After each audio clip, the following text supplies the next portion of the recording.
You would think that I never pet you, but I literally always pet you. I'm pretty sure that the majority of my day is spent petting you. Don't lick my mouth. Hi kids, welcome back to another pizza party. I'm Mrs. Pizza. This is Winnie. Such a good girl. And Cheese is down here. Cheese has just found a bone, so she's probably going to be chewing that very loudly for all of us. I hope we enjoy. And we are here today to do a recent reads. Why? Because if I wait too long, it's too many books and it's overwhelming. And I like to do this while it's a little bit more short. So let's talk about some books that I read recently. I will say, of all of the recent reads lists that I usually have, this one is the most diverse. I don't know what was going on. I was reading everything, anything. There's sci-fi, there's horror, there's fantasy romance, there's even a middle grade graphic novel on here. I was all over the place. I don't know what my reading identity is other than everything. I like everything. The first book that we're going to talk about is Annihilation by Jeff Vandermeer. I read this in a reading blog, which I will link. I'll pop the little card thing up there. I'll link it in the description as well. This is a sci-fi story that's very cosmic horror. This is plant life horror. This is just really short and really strange and really flippin' creepy. It's hard to even describe other than you are following a character known as the biologist as they go on an expedition to this area called Area X where something has happened and this group of people are told they are the 12th expedition going into this. I think there's 4 of them that enter into this area to do research maybe, but they all are strangers for the most part when they start this, and you never learn anyone's names. You only refer to them as their title. So we have our biologist, we have a psychologist, we have a surveyor, I think we have an anthropologist. They are entering into this creepy, strange, slightly off place where the wildlife is weird, where the plant life is creepy, and it just kind of slowly spirals into just strangeness. The one thing I will say about this is because of the point of view of the biologist and how she views things, she likes to take things down to a very micro scale. She likes looking at things in these tight, tiny little tide pools, and slowly we get to zoom out from this view that she's taking. And so a lot of the times you're kind of feeling very closed into this tiny, creepy thing she's looking at. And then the further you kind of zoom out from that, the more unhinged it becomes. I really, really enjoyed this. It creeped me out, and I think that's the point. So it was successful. I don't think it's going to be for everyone, and that's okay, but I had a good time reading Annihilation. The next book I picked up after that was a fantasy romance that I picked up off Kindle Unlimited. And the reason I picked this up is because I am a sucker for the letter writing trope in books, especially in romance books, but books in general. I love the letter writing component where people are writing back and forth to each other. Extra points for if they don't know who they're writing to in the beginning. So I decided to pick up Viciously Yours, and this is by Jamie Applegate Hunter. This had a really fun cover and basically said it was a fae story where the fae prince knows who his fated mate is, but is unable. That is the loudest, juiciest thing ever. Go get it. We have our male character is a fae prince who knows who his fated mate is. I believe it's whispered in every fae's ear at a certain age. They hear the name of their one true love. So he knows who his one true love is, but for safety reasons, he cannot go to her. She does not know who she is to him. And so he starts writing her letters, basically telling her who he is, trying to make her get to know him before they meet. I thought, wow, that'll be so much fun. And that part was fun because he is not necessarily super sweet. He has the mentality of a teenage boy and is very selfish and egotistical, but he's a prince. And we have our female main character who's receiving these letters and unable to communicate back. So this is a very one-sided conversation. I took some screenshots when I started this because this book opens up with a dedication for everyone who hates the word cock. I have devastating news. It also talks about how this is not your typical fantasy romance novel. You can make food, you just can't whistle. I mean, I can whistle. You are physically able to. You are physically able to whistle, but I would prefer if you did not whistle. How about that? I don't think you really need to be able to hum in order to feed yourself food.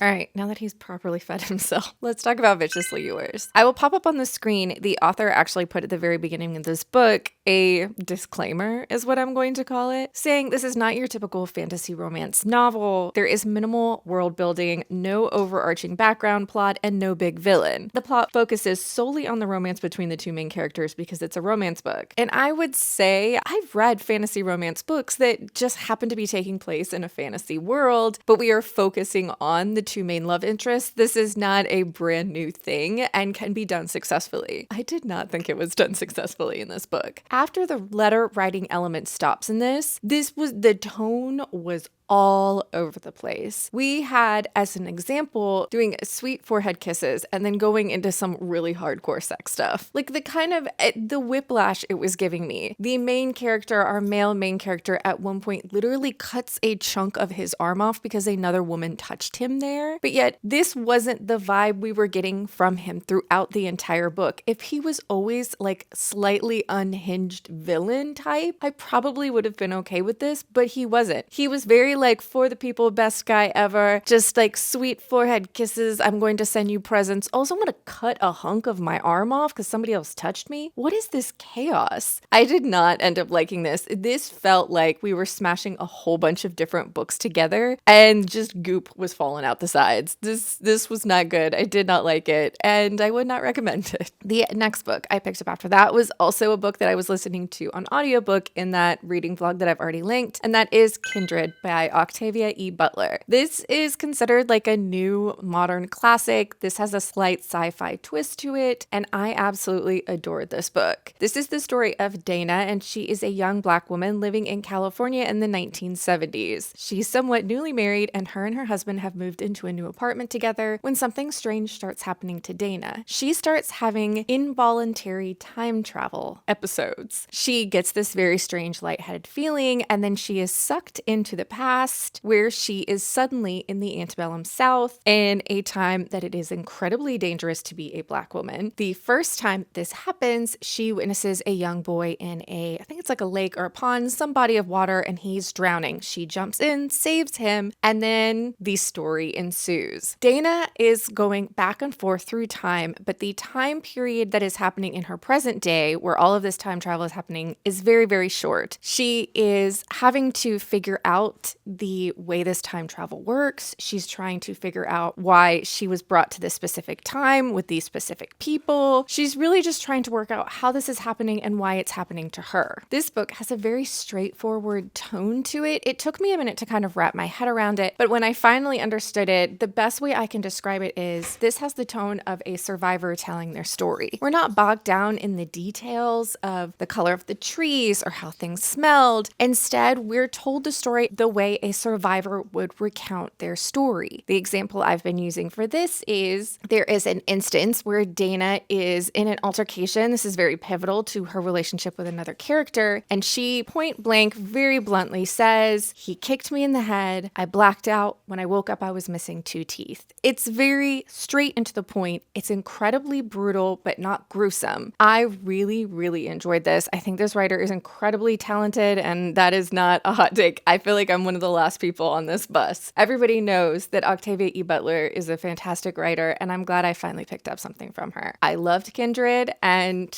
I think if you're at all interested, it's definitely worth the read. The next book I picked up after that is a bit of a departure for me. I read Garlic and the Vampire, and this is by Bree Paulsen. I actually picked this up because I'm going to be visiting my niece around Halloween, and last time I was there, she told me she really likes comic books. I've always brought her books as gifts, and so I thought, why not give her a comic book if she's really into this? So I found this little graphic novel. This is a middle grade, and she's right in that age group. I thought this would be perfect, but I wanted to make sure it was good.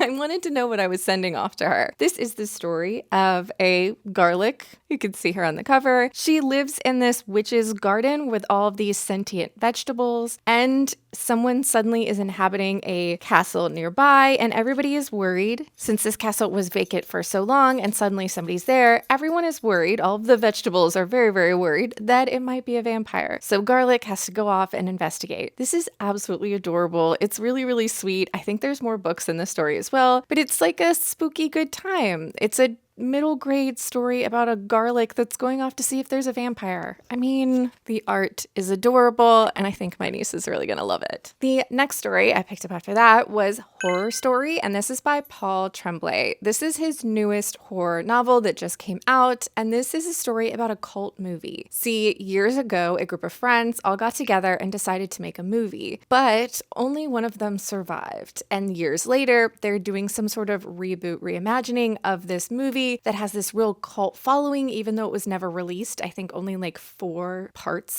scenes were ever released online for people to view. And so now there's all this buzz and cult following around it. And so there's going to be a reboot. They're going to remake this. They're going to make the movie. And so the one person that survived from the group is brought back to give his input into this new version of the story when things start getting weird. This story is interesting in that you're going back and forth between the original movie being made, the new movie being made, and the whole thing is kind of under the guise of our main character, who is our survivor of the original. This is like his autobiography. He's talking directly to you about what has happened. So not only do you have the overarching point of view that is him, but you have this story taking place in the past and this story taking place in the present, all surrounding this cult movie that these people tried to make. This I enjoyed. It's very slow moving. There's like moments that get really tense and can get a little bit gross, but it's not super huge gory scenes. There's not a lot of jump scares. This is much more slow moving. If you like something that kind of creeps and crawls and kind of gets under your skin before something happens, where you're just kind of unsure about what the heck is going on and that's why you're creeped the hell out, I think you might like this. I liked this. It was interesting. I'm still kind of on the fence about the ending, and I think that's okay that it wasn't a complete hit, but it wasn't a real miss. I'm just kind of ambiguous about the ending. And so if you liked Paul Tremblay, I've heard this is kind of in line with a lot of his other work, slow-moving horror. The next book I picked up after that was Guards, and this is by Terry Pratchett. I loved this book. No surprise. If you are a fan of Discworld, I think this is probably the one that everybody touts as their favorite, and it was the 4th book I picked up and definitely worth the read. This is the story of Carrot, and he is a young man who has been raised by dwarves, but one day his father pulls him aside and is like, "Hey buddy, I don't know how you haven't noticed yet, but you're like 6 foot something and everybody else here is topping out at 5 feet. You're not a dwarf, you're a human, and it's time you go hang out with some other humans." So hey kids, so once again, narrator me has to pop in here because I actually figured this out a little bit later on in the video, but we're going to blur this because you do not need to witness the ninja vomit that she's decided to do behind me in the most stealthiest of fashions. So just know that we're going to blur that out and that's what's happening there. Please don't pay attention. Also, my life is gross and so are dogs. Carrot, who is completely blindsided because he had no idea he was a human, heads off to this great big city to start this job that his father has arranged for him in this position that he thinks is going to be incredibly prestigious with the City Watch. When he gets there, the City Watch or the Night Watch is just like 3 dudes. The guy in charge is really drunk all the time. Everybody is just kind of chaotic. And the thing about Carrot, or dwarves in general, is that they take everything 100% literally. There is no sarcasm. They do not get metaphors. If you say something to a dwarf, they're going to take it at face value. And so Carrot is now living with humans when he takes everything literally. He thinks he's taken on this huge position as City Watch to protect the people when it's really just the C-list guards of the city. Obviously, this gets hilarious. I will say this is absolutely great because all of the members of the City Watch are so distinct and individual. Everybody has their own story going on. You can picture them immediately. They have their own personalities. There's stuff going on in the city that these guys get wrapped up in. It is satire. It's never going exactly the direction that you think it's going to go. Sometimes it does, but sometimes it takes a hard right and you are totally along for the ride. I love Discworld. I love Guards, no surprise here. The last book we're going to talk about is a fantasy romance that's available on Kindle Unlimited, and that is The Midsummer Bride, and this is by Kati Wilde. I picked this book up because I had read The Midwinter Bride and some of the novellas also in this series, and had thought to myself, I'm reading all these novellas and enjoying them. They're quick and fun. Maybe I should pick up one of the full-length novels, and so I chose The Midwinter Bride. I did not really like this. This was very much an insta-lust situation situation that just didn't make sense to me. Sometimes I can accept it in fantasy and just sometimes it doesn't work, and that's okay. This is the story of a young woman who is an exiled princess, and she has a prophecy that she's been told that she is trying to bring to fruition. She needs this prophecy to happen. She needs this to happen so that she can go back and claim her throne from, I believe it's her uncle who stole it from her. And so she ends up in this prison because there is a warrior who is in prison there, and she thinks he has something to do with her prophecy. So she goes there and says, hey buddy, let's get married, you and me, let's go save my country. And he thinks that she's a little bit crazy. Because you would, you would. That has that feeling to it like that scene in The Mummy with Brendan Fraser. Could you tell me how to get there? I mean, the exact location. You want to know? Well, yes. Do you really want to know? Yes. Then get me the hell out of here. Of course he's going to take her up in this deal. What is he going to stay in prison and get executed? Absolutely not. He's going with her, even though he thinks she's absolutely bananas for trying to take him out of prison just to do whatever it's the heck she's going to do. But it kind of loses its charm after that. These two almost immediately fall in love with each other, and there isn't a lot of push and pull. And I found that the third act conflict in this was incredibly infuriating because we had already resolved this issue within the relationship, and then it just reared back up like we hadn't had conversations about it, or that we hadn't kind of fleshed out where they stood with each other. It wasn't great. If you really want to read this story, if you have read this entire series and you'd like to complete all of them, it's not the worst thing I've ever read. It just wasn't something that I would gush about and say, oh my gosh, I found this fun new fantasy romance. It's kind of forgettable and didn't really make a whole lot of sense. If you really are interested in some fun novellas, I really enjoyed a lot of the novellas in this series and would highly recommend those. Maybe this author just works for me more in a short form context. But that, kids, is where we are going to stop this recent reads. That's plenty of books we've talked about, and one of the dogs threw up behind me. Hey, did you eat something that upset your tummy? Just my life is always chaos, and she's decided to throw some chaos right in time for me to finish this video. But if you had fun hanging out with me and the dogs, please subscribe. I hope you're reading good books out there wherever you are, and I'd love to hear about them. And I'll see you next time. Are you okay, buddy? Are you okay?